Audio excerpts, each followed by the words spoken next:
It's not a stretch to say that Ryu's Hadouken is probably the most iconic move in all fighting game history, and it's not changed too much since its reveal 37 years ago. Sure, its frames have altered, but it's not far off that trusty original quarter circle forward punch we've always known and loved. There is, however, a move twin to the Hadouken that kind of goes under the radar despite its rich history, one that's born of RNG and misunderstanding. The Shakunetsu Hadouken, aka the Red Fireball.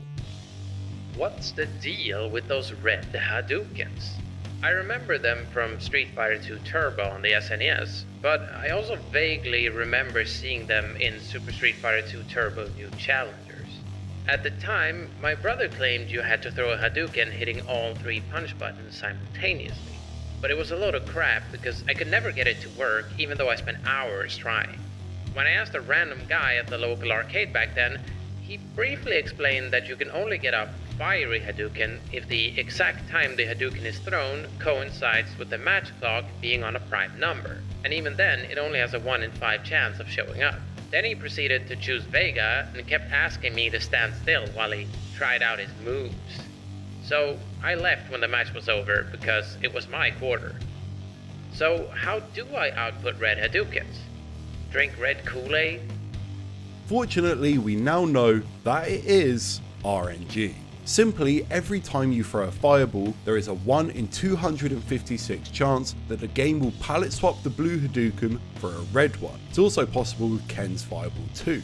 At the time, it was pretty common for people to think that this fireball did something special, like instantly kill the opponent. But no, it's just a different colour.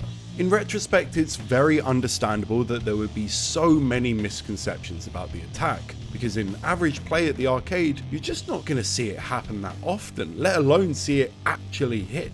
And in a world with limited internet, it's going to result in a lot of teenagers making up their own mythology around its existence. In more recent times, it was generally agreed upon that this attack was a glitch. I mean, it's not an unreasonable thing to think. The game is filled with them. Hell, during development, they were experimenting with the idea of you taking double damage when stunned, removed it from the game after realizing it was insane, but forgot to remove it from Ryu. It is to say, the game is delightfully janky. Of course it was. It was one of the first of its kind. Decades later in 2024, we finally got the clarification we needed, as the game's lead designer Akira Nishitani came out and said this. The red Hadoukens in the first Street Fighter 2 weren't actually a glitch. They were an intentional Easter egg put in by the programmers. I could not have imagined that they would eventually become the Shakunetsu Hadouken. Years later, in the 1993 release Super Street Fighter 2 The New Challengers, our red fireball transformed from this funny little Easter egg to a fully realised move, the Shakunetsu Hadouken.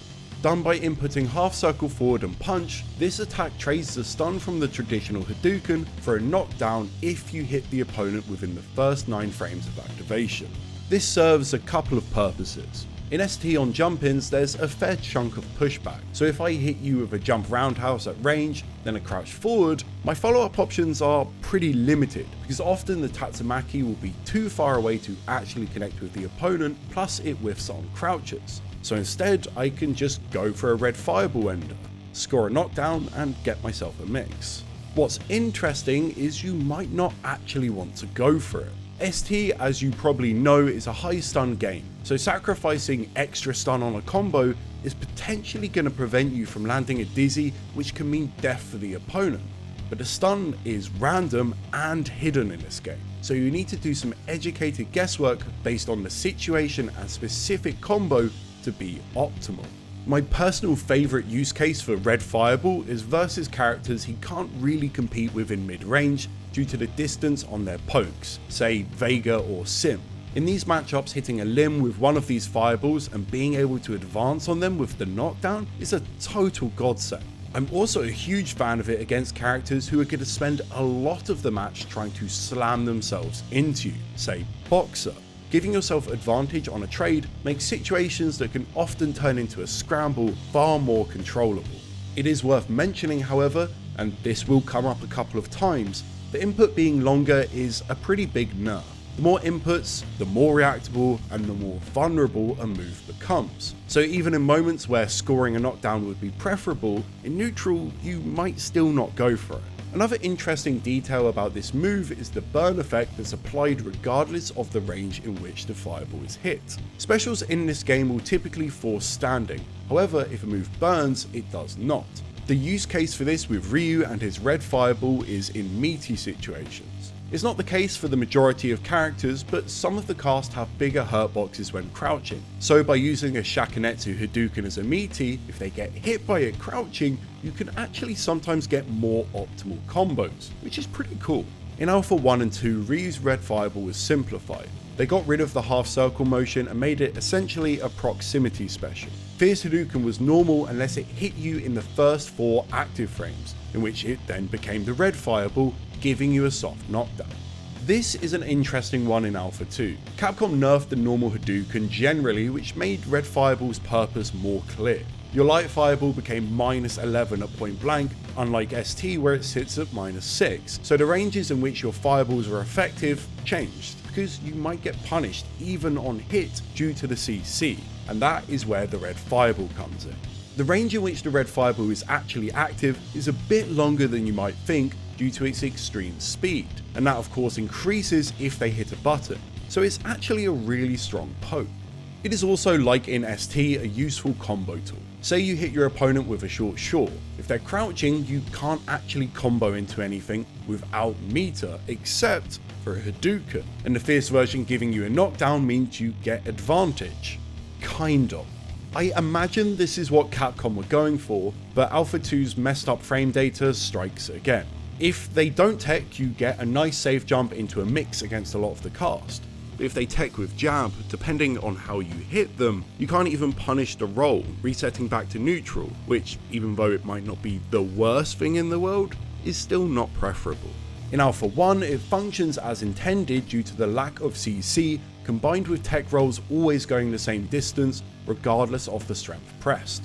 Basically, if they roll and you react, you're getting a big punish, especially because during the roll state, they'll be considered standing, letting you hit whatever you want. All in all, here, it's actually a really good inclusion to Ryu's kit, giving him a lot more variety in combo choices. Alpha 3 reverted the move back to its Super Street Fighter 2 incarnation, making the attack a half circle forward punch once again, which, as I mentioned before, is a nerf because it adds more inputs. Unlike Street Fighter 2, however, the move needs to hit basically point blank to be a knockdown, which is an interesting choice, because ultimately what's the point of free speeds of fireball if I need to be next to the opponent to hit them with my desired effect regardless? It still functions as a combo tool, which is good, and I don't hate the idea of trying to make the move a bit more, I guess, intentional. You don't get knockdowns by accident like you do sometimes in Alpha 2, but I definitely struggle to see what the overall developer goal was with this change. I guess it means if you're engaging in mid-range and want to throw a fireball out as a poke, the different speeds of red fireball mean you can both catch them pressing something with a knockdown and secure more advantage by going for a slow fireball if they don't press. But that feels like a bit of a niche situation, especially combined with the extra input requirements. Now, once we get beyond this point with Street Fighter 3, 4, 5 and 6, this move becomes an EX in some form or another. I'm grouping these together because their utility is somewhat uniform. They knock down, they're typically high priority, and they're quick, so they'll blow through other characters trying to zone you out. Not only this, it's also used as a jump scare in neutral, trying to dissuade some forward movement. Generally speaking, most of their interest comes from how they interact with each game's unique mechanics or combo system.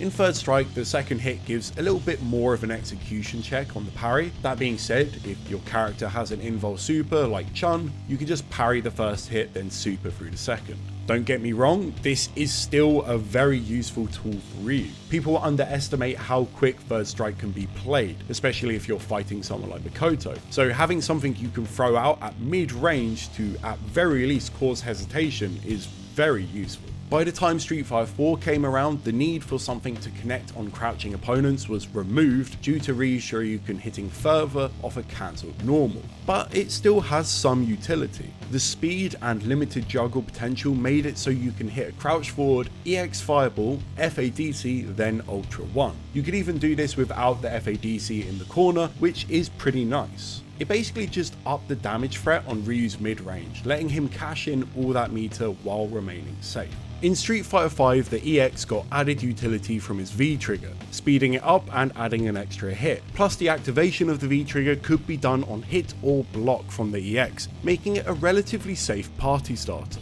Street Fighter 6 introduces projectile priority, where EX moves will straight up beat normal projectiles regardless of the number of hits, making the EX a really good anti-zoning tool. And this is accentuated by the fact at range you can drive rush behind it, getting a conversion.